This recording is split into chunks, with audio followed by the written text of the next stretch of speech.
She had only made a minor parking mistake, a moment of absent-mindedness on her way home from a long day at work. The simple shirt she wore could not hide her fatigue, but that was not the reason she became a target. Yet the woman was met with immediate hostility from the patrol officer. No greetings, just bossiness and accusatory questions.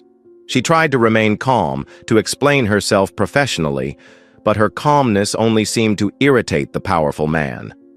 The woman stood there, on the side of a deserted road, subjected to a barrage of words designed to degrade her based on her skin color, her gender.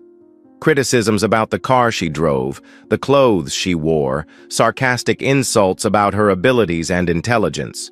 When she, with a final burst of courage, asked the policeman to stop his inappropriate behavior and give his name, that was when the final limit was broken. And then, the unthinkable happened. Right in the middle of the street, under the newly turned-on streetlights, the policeman's hand swung up. A dry slap echoed through the air. The woman felt her cheeks burning, her head spinning. She had been attacked, assaulted by the very person whose job it was to protect citizens. Not stopping there, she was falsely accused of being an attacker, of resisting. Treated like a dangerous criminal, handcuffed roughly, her wrists aching from the tight metal cuffs. Shoved into the back seat of a patrol car in humiliation. The policeman, in his blind gloating, had no idea who he had just messed with. He had no idea that the slap, the handcuffs, the insults were not only a serious crime, but also the grave of his own career and future. He had no idea that the woman in the plain shirt held a secret, a position that could shake the entire police department. What truths will be revealed at the police station? What shocks await the policeman? And what will be the ultimate price for his actions? What dark past will be dug up? Let's follow this dramatic and infuriating story together. Dusk was beginning to paint the city sky purple and orange as Vivian Dubois drove her familiar silver-gray Honda Accord sedan through the quieter streets of the suburbs. A long day at the office had drained her, meetings, reports, brain-numbing decisions. Now, the black woman in her 40s, with her sharp mind and calm exterior, just wanted to go home, to shed her work clothes, a simple blouse and black slacks, and relax. She turned onto a side street with little traffic, intending to take a shortcut home. When she reached a four-way stop sign, the road was completely deserted. Not a car in sight. She slowed down, looked carefully both ways, and slowly rolled the car through the intersection. She might have stopped, but certainly not for the rigid 3 seconds required. A minor infraction, not dangerous to anyone under the circumstances. Her mind was still preoccupied with the details of the complicated case she had handled that day. But she didn't know that right behind her car, a local police patrol car had just pulled up. The driver was Officer Ken Riley, a white man in his 40s, his face scowling and tired after a not-so-successful day at work.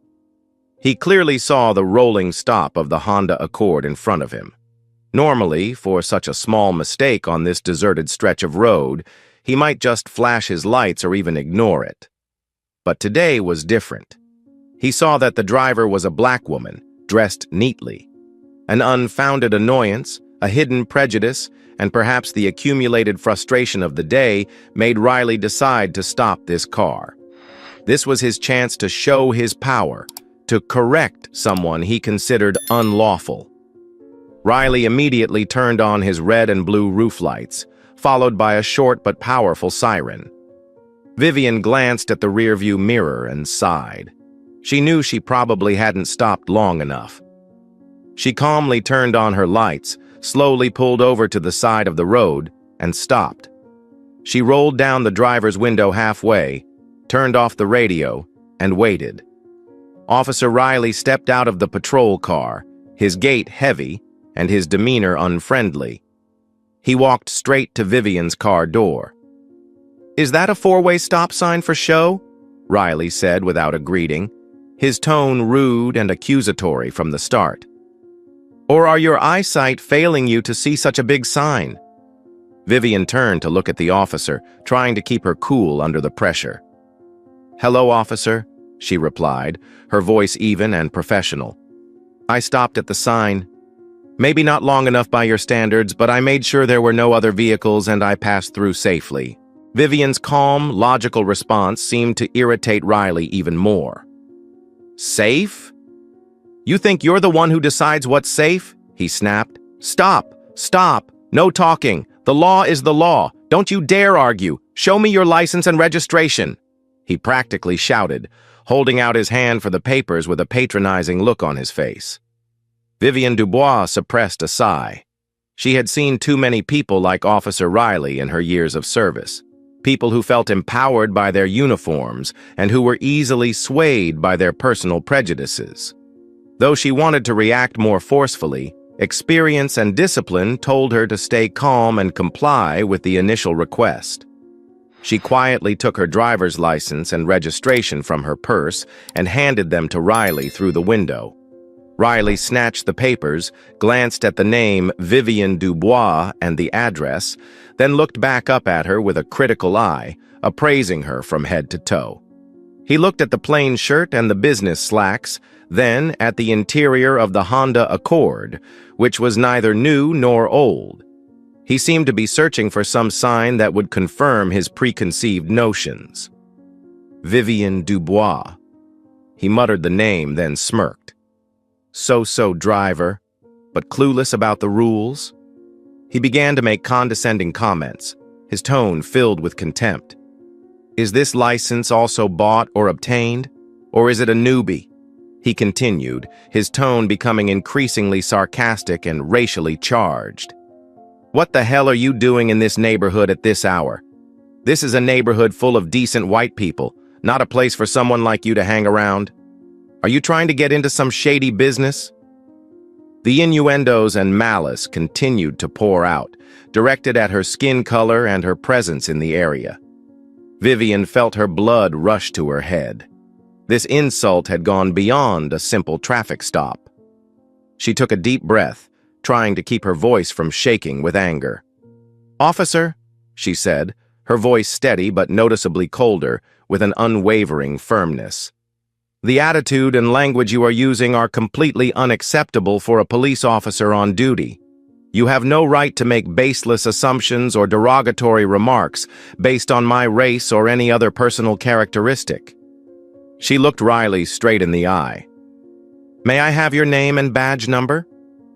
Officer Riley felt deeply insulted by the black woman he was trying to educate, questioning his attitude and asking for personal information.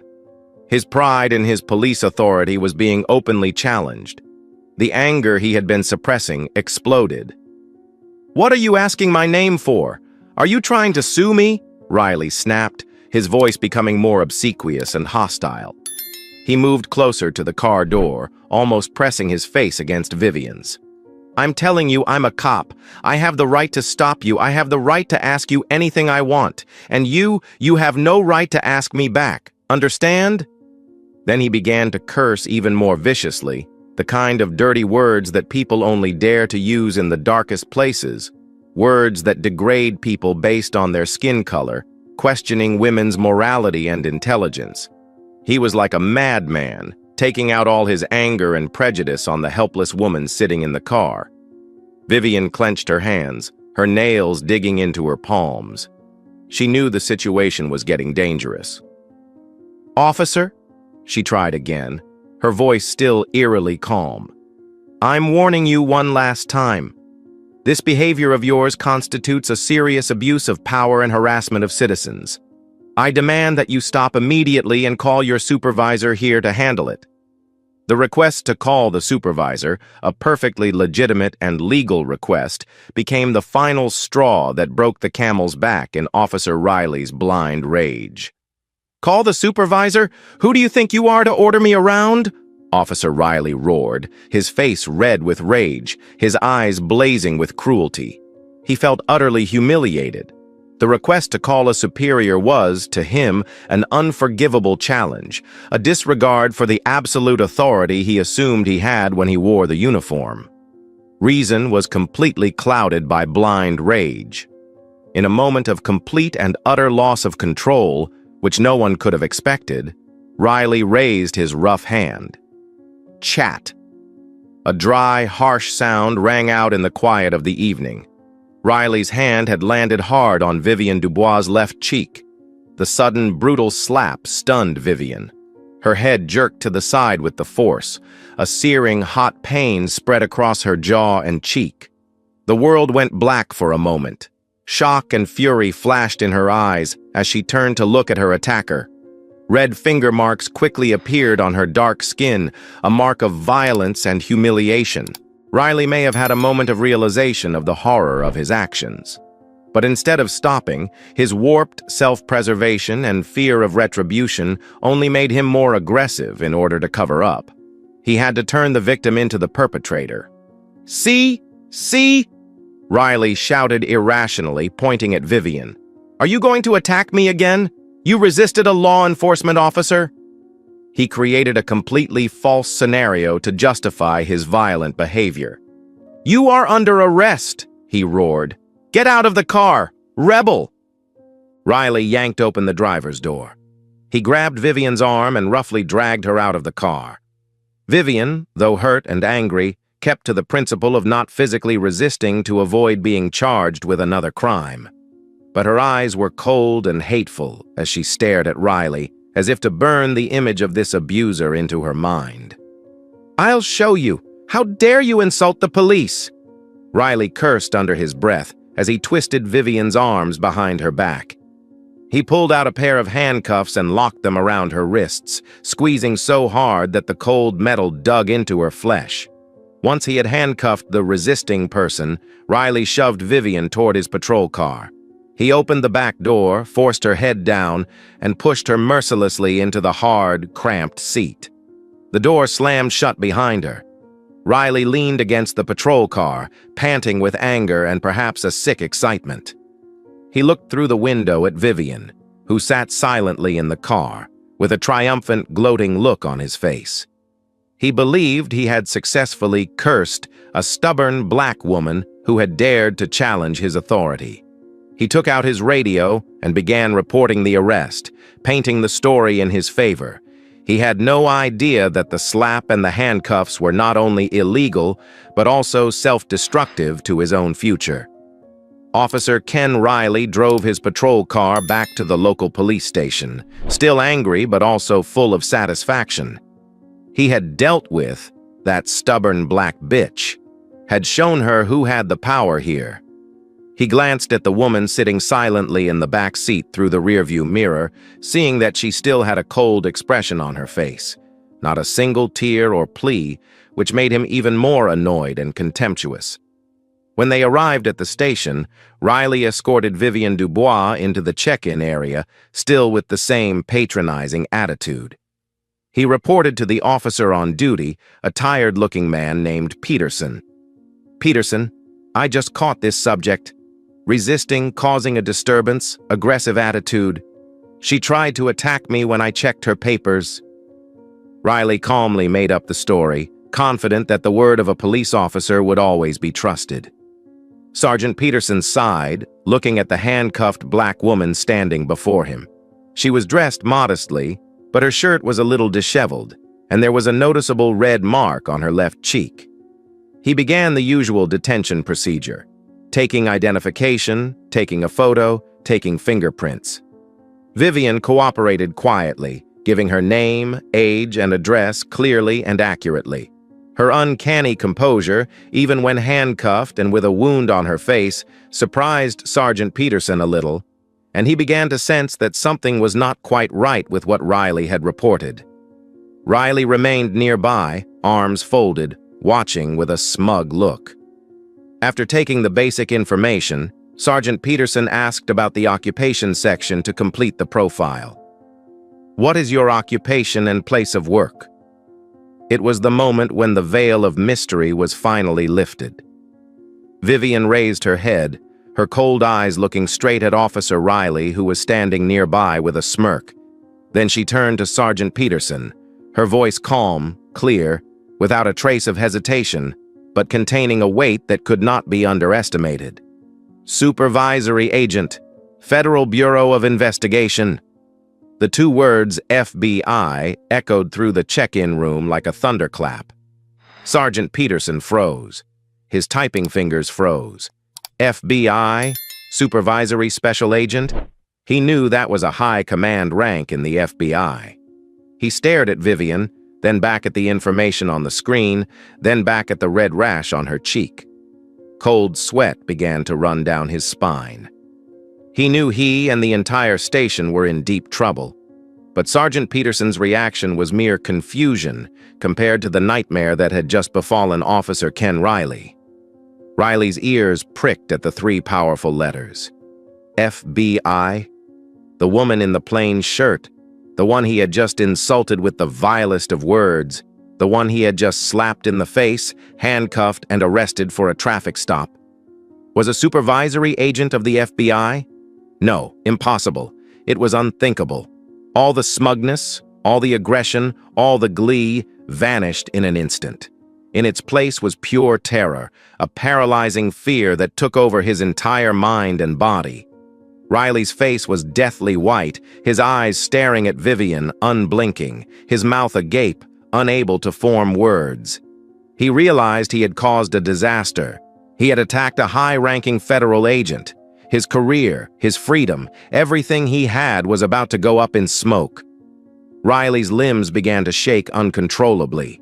He staggered back a few steps, almost falling backwards if it weren't for the wall behind him. Agent Dubois! Riley stuttered, his voice trembling, almost inaudible. He hurriedly approached but did not dare to get too close, his eyes filled with pleading and extreme fear. I'm so sorry. I didn't know. I really didn't know who you were. This was just a terrible misunderstanding. I was so nervous. I lost control. He began to pour out a vile plea, trying feebly to justify his actions. Please forgive me, Agent. Please don't report this. My life's work. My family. My wife and children. Please ... He almost knelt down, but his trembling legs wouldn't allow it. Vivian Dubois remained stoic, showing no sign of softening at her attacker's pleas. She simply looked at Riley with a piercing gaze, then turned to Sergeant Peterson, who was still frozen. I need to make a call, she said, her voice calm and authoritative. Sergeant Peterson was startled and nodded quickly. Yes, Agent, please. He pointed to the landline phone and at the same time furtively signaled another officer to quickly report the emergency situation to the station commander. Vivian walked to the phone and dialed a special FBI extension number she knew by heart. When the other end answered, she gave a brief, precise report of the situation.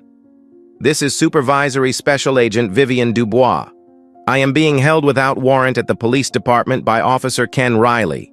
Call number 195783.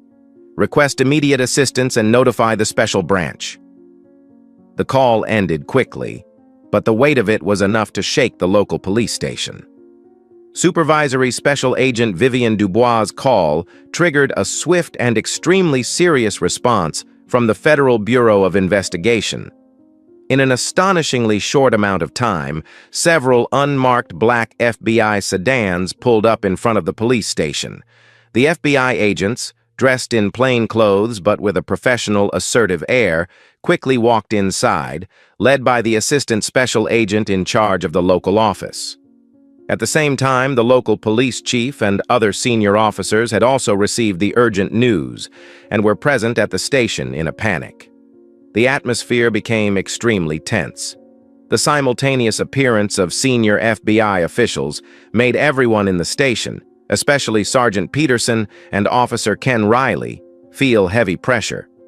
After being received and secured by her FBI colleagues, Vivian Dubois presented the entire incident in detail and objectively to the FBI leadership and the local police chief. She did not exaggerate, simply recounting the truth of the abuse of power, discrimination, insults, slaps, and illegal arrest that she suffered from Officer Riley.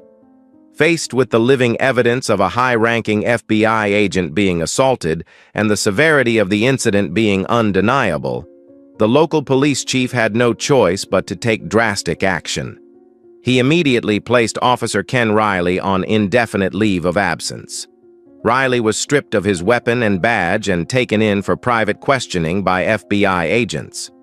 A formal interagency investigation was established involving the local police department's Internal Affairs Division, which operates under the close supervision of the FBI, and the FBI's Civil Rights Division. The goal was not only to clarify the incident with Agent Dubois, but also to review Officer Riley's entire work history. And that's when Riley's dark past came to light. Investigators pored over every file, scrutinizing every complaint, every use of force report, every performance review. They discovered an alarming pattern. Riley had a history of using excessive force, especially against minority subjects. He had been repeatedly complained by citizens about his bossy demeanor, racist rhetoric, and unprofessional behavior. Yet these incidents had often been handled lightly, with cursory reprimands or dismissed due to lack of evidence or internal cover-ups. The incident with Agent Dubois was the culmination of a long string of misconduct that went unchecked. With the undeniable evidence from the attack on Agent Dubois and his tainted past record cleared up, Officer Ken Riley's end was inevitable. After the investigation was over, he was permanently fired from the police force, ending his career in disgrace. But the fallout didn't stop there. Because of the serious nature of the incident, the assault and violation of civil rights by a federal agent while on duty, the U.S. Department of Justice decided to bring criminal charges against Ken Riley. He faces serious federal charges, violating civil rights under color of law, including assault and false imprisonment. Riley's federal trial attracted a great deal of attention. The prosecution presented a wealth of evidence, including Agent Dubois' testimony and Riley's criminal history. Riley failed to present a convincing defense. Ultimately, the court rendered a fair verdict. The federal judge highlighted the betrayal of public trust, the dangers of racial bias and uncontrolled violence in police forces, and the need for a severe sentence to set an example. Officer Ken Riley was convicted and sentenced to 7 years in federal prison. The harsh sentence sent a strong message that no one, regardless of the badge, is above the law. Abuse of power and racism will be met with a heavy price. It also exposed gaps in the police's internal oversight and disciplinary system, prompting calls for further reform. For Vivian Dubois, justice had been served.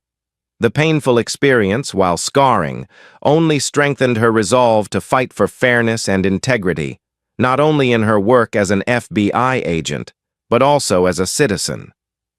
The simple shirt she wore that day became an unwitting witness to a confrontation with prejudice and abuse of power, and ultimately a symbol of justice triumphing. Thank you for taking the time to listen to this story. If you like this content, please click like and subscribe to the channel so you don't miss the next meaningful stories, because tomorrow we will have another meaningful story for you.